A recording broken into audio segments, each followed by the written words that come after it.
Welcome back. You're watching India Development Debate with me, Nantara Rai and Ruchi Bhatia. This is the second leg of the debate. It's on RBI versus government. No early end inside for that slugfest between the central bank and the centre. Highly placed sources telling ET now that the North Bloc is not very happy with the composition of subcommittees that are going to be reviewing the stringent norms under prompt corrective action framework for the weak banks. The government is of the view the current composition of the panel is clearly skewed in favour of the central bank. We understand that the two sides will likely to engage in a tough bargaining over the composition of the panel and will decide on the banking regulator's buffer capital requirement as well. Ruchi, this is the big story that you broke earlier in the day on ET Now. Absolutely. Remember, the government has been pitching for a share of the RBI surplus funds, and it was decided in Monday's RBI board meeting that a committee will be set up on that crucial issue. Like we've been reporting since Monday, a ceasefire may have happened, but a lot of on-ground developments need to be covered before the relations between the two become cordial. That uneasy truce between the RBI and the government is our second topic for the India Development Debate tonight. And joining me on this leg of the India Development Debate is Arvind Virmani. Also joining in on the show is Anant Narayan as well as R. Jagannathan. Mr. Virmani, let me start with you. We're talking about the uneasy truce between the government and the RBI, and this is not the last that we've heard either from the government or the RBI. Sources are indicating that there could be more fireworks that are expected in the RBI next board meeting when they meet on December 14th, where governance issues could be taken up. Is this now that the government is going on the offensive after that uneasy truce?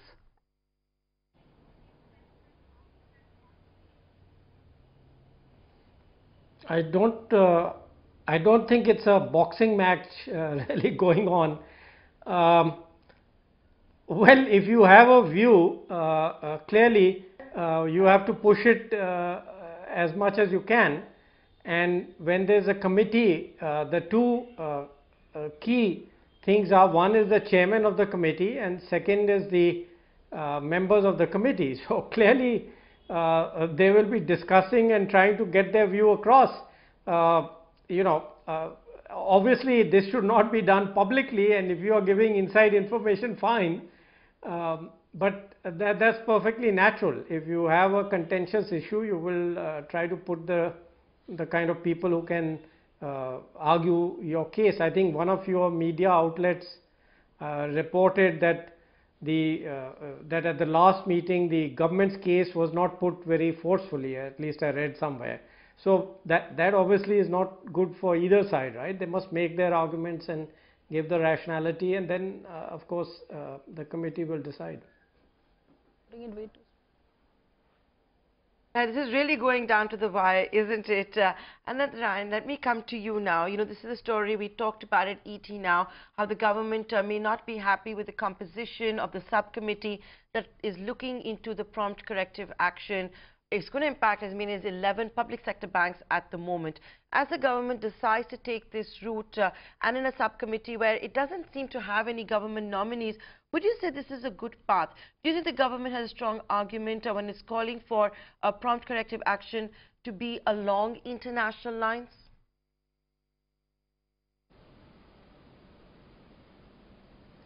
Well, look, I guess the sorry saga unfortunately continues, and I guess the only people having a good time are commentators like us who are busy giving live commentary on what the score is. Look, unfortunately, I think we were hoping that some kind of compromise can be arrived at behind closed doors. It's not the first time RBI and the Ministry of Finance or the government are having issues. Unfortunately, it's become extremely public, and the position seemed really, really trenchant at the moment. Specifically on the PCA issue, look, out here I'm slightly uncomfortable with the position the government is taking. I do agree that Basel III norms are particularly onerous. They were clearly designed with the developed world in mind. When you're asking banks to be de-risked with high amounts of liquidity and capital, all that is good for a developed country where banking system doesn't have to do the heavy lifting of infrastructure lending, etc. But for an emerging market country like us, it is questionable. I mean, If China was subject to Basel III 30 years ago, I wonder if China would have been China. But all that is philosophical. Right now we have a situation where we have to follow certain standards. And when we are asked for forbearance, whether it is not recognizing NPAs when they happen to be NPAs, or asking for capital standards to be reduced, that doesn't really give you a good comfort. The starting point to any problem issue is to recognize the problem, not hide it, not close your eyes, not be an ostrich and pretend there is no problem. So I am a little uncomfortable with this concept of forbearance and asking for restructuring to be allowed on loans without recognizing them as bad. PCA banks are in trouble. I mean, they don't have adequate capital. Their provision coverage ratio is low. The return on assets is not great. Let's recognize that problem and then try and solve it. And the one problem, the solution which could be available to the government is infuse capital. Rather than trying to obfuscate the problem or hide the problem, they did announce a program in October 2017 of recapitalizing banks. Go through with it, infuse even more capital, and you can do it in a non-obstructive way through recapitalization bonds. And that's one way of getting everybody on the same page. I'm sure RBI will be happy to release, the restrictions on PCA banks if the government was to, infuse sufficient capital into the banks, and of course provide some reforms of the banking sector as well. The whole concept of obfuscation, unfortunately, I think is a little disturbing.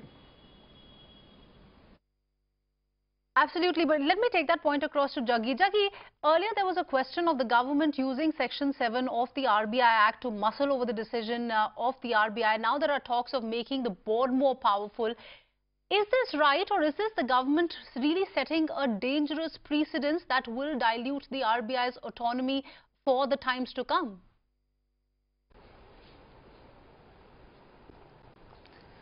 No, I think we need to separate the issue of autonomy from the issue of accountability. I mean, the RBI needs autonomy where it needs to be autonomous, which is in setting monetary policy and prudential measures. Those are necessarily things, but the RBI has also been overseeing the steady increase in the sickness in the banking industry. So where is the accountability for that?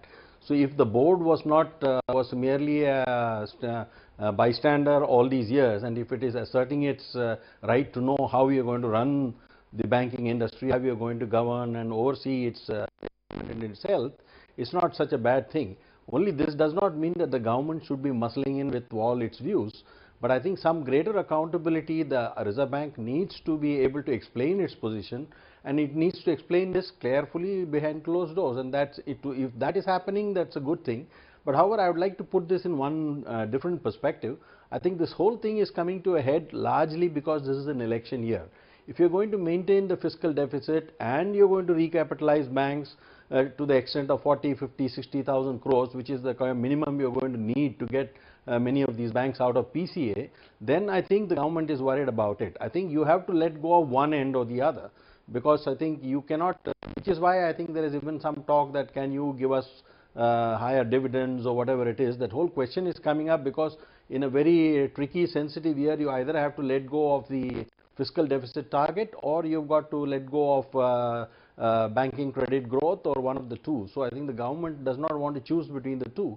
It wants to keep its fiscal deficit target and probably help the banks recover and start lending again, because this is the time when you politically need it. I think that's the cause of the crisis, not so much independence or other things. I think if it were talking next year, the government would even think of Section 7. They will solve the problem by recapitalizing. But Jagannathan, it's very easy to say it's because of election year, but going into the election year, you've also had a crisis in the NBFC space, you've had INFS, you have seen credit offtake already being hurt, and what you hear out of North Block is that why should the Reserve Bank be sitting on the kind of cash reserves it does, one of the highest in the world at a 27% rate, which is higher than most central banks. But we've discussed accountability, we've discussed autonomy, but what about hegemony? So Dr. Varmani, if I could come to you, in the last board meet, the issue of the prompt corrective action, PCA, is believed to have been one of the most contentious issues, along with the entire saga of surplus transfer of capital. Now, the government says asset quality norm and two-year profitability criteria is not followed by other countries like the United States, the EU, Japan, or even Peru or Philippines for that matter. The two-year profit criteria will restrict banks to emerge out of PCA. Is this an indication by the Finance Ministry that RBI's hegemony is not cutting ice, will not cut ice?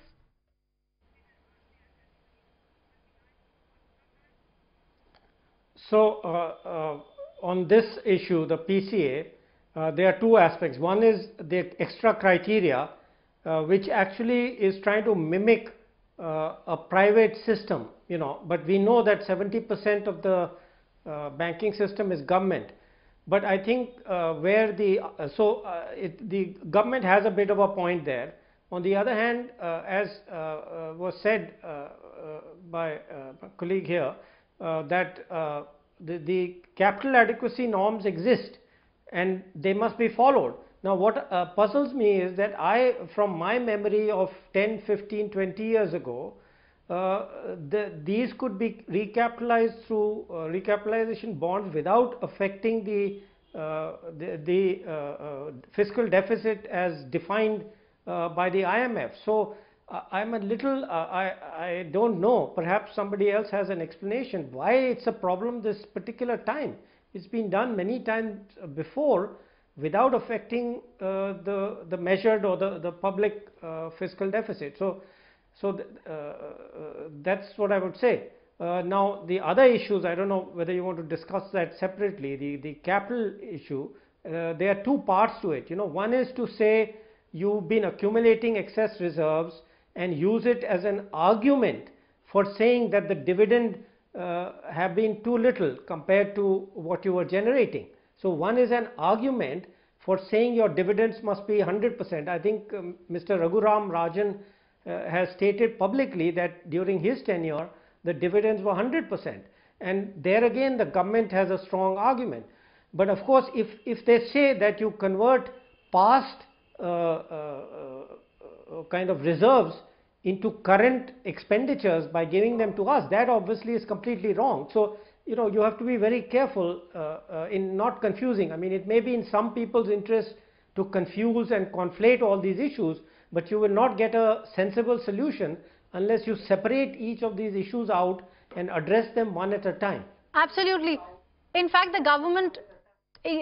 that is one of the reasons that the government is pushing very hard to strike a right balance in the new committee that will be looking into the issue of economic capital framework as well. But let me take it across to Anand Narayan. Anand, the entire issue is about trust deficit between the government and the RBI. Remember, the government had previously questioned the central bank's interest rate and inflation analysis. Now they feel that the subcommittees are skewed in favor of the RBI. Add to that the entire issue of economic capital framework as well. Yesterday, the former Prime Minister Manmohan Singh had said that a delicate balance has to be maintained between Finance Ministry and the RBI.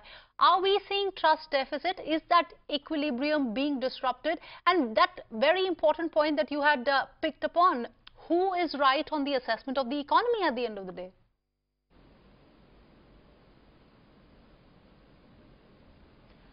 Absolutely. Look, frankly, I would blame both parties in this particular case. It's not the first time that the RBI and the government are at loggerheads over an issue. You always have a political perspective from Delhi and you have a central banker perspective from Mumbai. The two, get behind closed doors, thrash it out. There is back and forth, and eventually they come up with a sensible consensus. And the institution has remained strong throughout all these decades, despite all these differences. It's unfortunate that we've come to a situation where people are, exercising Section 7 and, RBI deputy governors and governors are spending their time writing caustic speeches which leave little to the imagination. It should have never come to this particular pass where things are so public. Now, one of the unfortunate fallouts of all of this, irrespective of who's right, who's wrong, is you are going to undermine the strength of this fantastic institution that we've nurtured over time, the RBI. If you have the board coming and becoming a lot more activist now as a result of all that we have seen, it's not a good sign. Yes, de jure, you do have the board which has authority over the RBI, but de facto, the board has always been a nice governance body which gives advice to the RBI, and the RBI moves on. The actual, blood, sweat and toil is given by the RBI folks, not by the board. Now, the composition of the board also is not really composed of experts who can opine on regulatory matters or on supervision matters. It's more of an eclectic bunch of people who represent society. So, it isn't good if one fallout is that the RBI gets undermined and the professional body that it is becomes now governed by a bunch of directors. It's not a normal corporate body in that sense. But yes, the whole thing could have been avoided. Unfortunately, as far as foreign investors are concerned, the benefit of doubt will go to the RBI. Yeah. If you do press matters either by using the board or by using Section 7. That's a very important point you made. And before you carry on to your second point, what you said is very important, and I'd like to delve into that and also get R. Jagannathan's view in that. He's the one who talked about accountability. He brought up the election year. Anand Narayan raising a very important point here that, what is going to be perhaps very dangerous is when you have this kind of an activist board situation where every decision has to be run by the board. Are you therefore undermining the freedom of a great institution that has been set up? Jagannathan, what I would like to ask you is, fantastic institutions can stop being fantastic as well. Is that why do you think the government is intervening? Or do you think it's right for every decision to go by through the board? Is that the right way to go? And the third leg of my question is, and are you also not setting a precedent for other regulators? It could be the market regulator, it could be the insurance regulator, all the regulatory bodies that we have.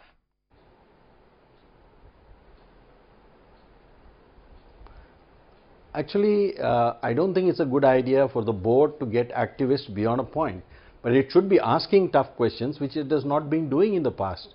And if the RBI has taken the board for granted, that too is not a good thing. If you just have a board over which you can have a walkover and just say, okay, look, we are doing this, bye, and that's it. It doesn't make sense. You better explain and say why you're doing certain things.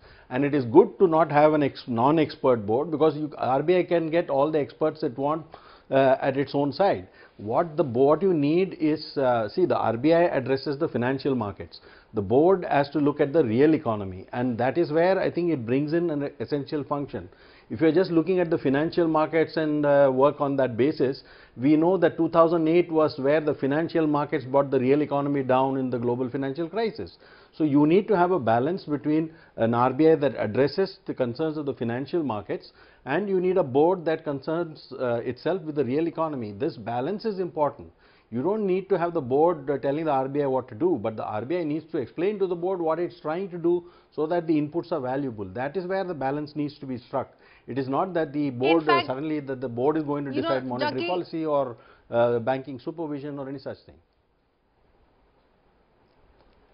In fact, Jackie, you raised a very important point, and let me take that back to Mr. Virmani. Mr. Virmani, even if the government is correct this time, does it give the future governments a shorthand to deal with the RBI and get from them whatever they want in future?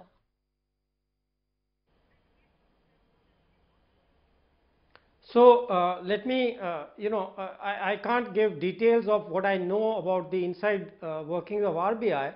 But I know of experience where basically RBI governor is like a dictator. I mean, everybody within inside the RBI and the board members just rubber stamp. There has been occasions in the past, I don't want to name any governor or anything else, where that has happened. And there has been a debate in the government and in the academic community on banking and regulation and so on, whether this is a good thing and how to change it. So one of the outcomes was the setting up of this Financial Stability Committee or whatever it's called, headed by the Finance Minister. But I think in principle, it is not wrong exactly what Mr. Jagannathan is saying, though one can discuss how what's the best way to do it, that there should be a board which is not scared of the RBI governor and does ask questions. On the other hand, obviously, I also agree, from the market's perspective, if it's seen as that these questions are political rather than professional and technical questions, then there can be a problem. So one of the ways to ensure that the latter doesn't happen is careful selection of the board members. But I think there's still a lot of scope for improvement over there. So again, clearly when you have a governmental system, they can always be corrupted. But if you are talking theory and what is the right balance, I think conceptually there is a scope for evolution of the board towards a system where, for example, one of the things which people have been saying is that the Federal Reserve Chairman reports to the Parliament every so often, twice a year or whatever, I don't know exactly. But in our case, that would perhaps not be good. The governors have resisted that. So at least one can have a professional board where they kind of report and justify various things. So again, I don't see it as black and white. Now the problem always is where you put it in the middle. That is difficult. It's difficult with most governmental systems, etc. But we have to find that middle path. So I would say I'm kind of in the middle of the two gentlemen who spoke on this earlier. Both people I know well, but so that's so you're taking the middle path, but I cannot let that comment go. RBI governors are like dictators. Anand, I want you to come in there. RBI dictators are like governors. He doesn't. Dr. Virmani says he doesn't want to get too much into the how the RBI works and all the insight that he has, but he's talking about how maybe the governors run the RBI like dictators. We all hear about how absolute power corrupts absolutely. Having said that, how should one then arrive at the middle path? You are seeing tension between the government and the central bank, which has always been good. It's always talked about as good tension. Maybe it's never been as ugly as this time round, where the fight has been so public. The spat is being discussed in public lectures as well. So maybe that's the low point here. But how should one arrive at that middle ground and ensure that the RBI is actually working in the larger public interest and is accountable to the public?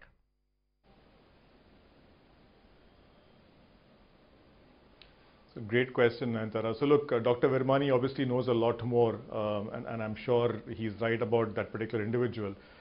In this particular case, all we can do is go by the actual issues between the government and the RBI.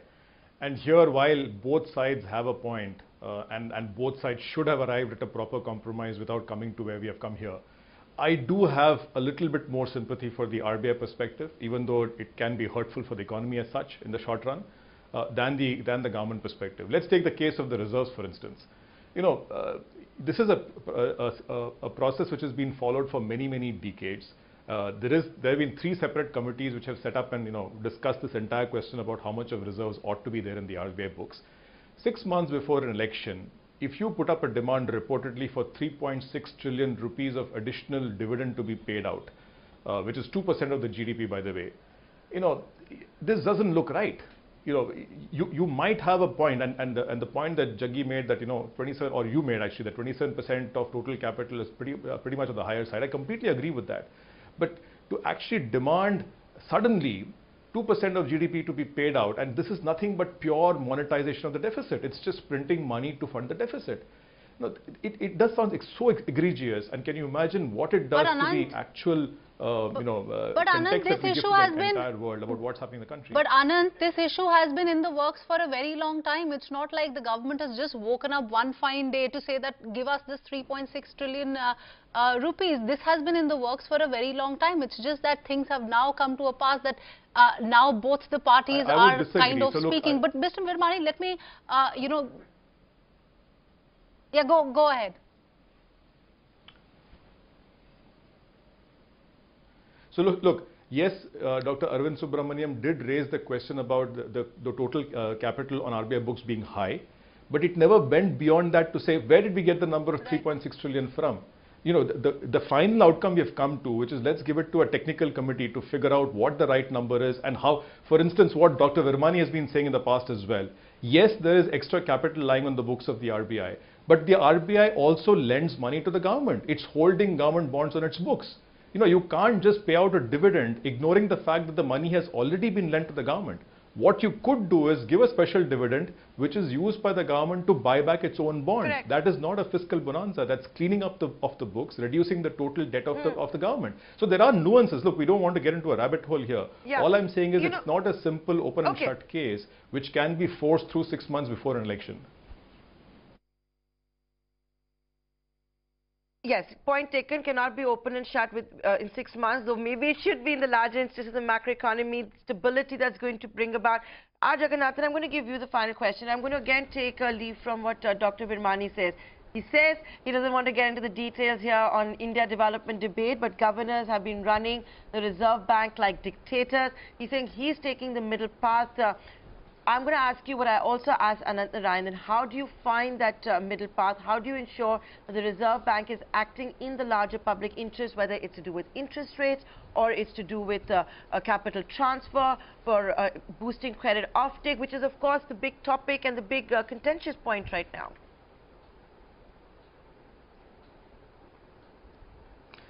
I think there are two things. One is the RBI has been behaving in too insular a manner, where I think it's comfortable in its own domain of all the monetary economists who are sitting there in Mint Street, and it's not taken the trouble to explain itself to both the government and to the board. That's something it needs to do. Second thing, on the capital front, I think the real bone of contention probably happened last year when, after demonetization, they dramatically slashed the dividend. Actually, that was a year in which they could have maintained the dividend and not embarrassed the government by actually dropping dividends by such a sharp amount in a year when you can admit that, okay, demonetization may have been a mistake in terms of what it was anticipated and what happened in the end. But the RBI could have maintained the dividend last year and said that, look, I think here we dig into our research to maintain the level of dividend we've been paying last year. But in future, of course, if it will come only from future profits. If this small thing had been done, the relationship with the government would not have gone down. And of course, the third mistake was Viral Acharya's speech was simply unacceptable. That was not done. You should have done that behind doors. Otherwise, this thing would never have deteriorated. All right, completely out of time on this edition of the India Development Debate. But Jaggi, your point well taken. The RBI is acting in an insular manner, and there is a need to strike the right balance between the government and the RBI. On that note, let me thank all our guests, Arvind Virmani, Anant Narayan and R. Jagannathan, for taking your time out this evening on the India Development Debate.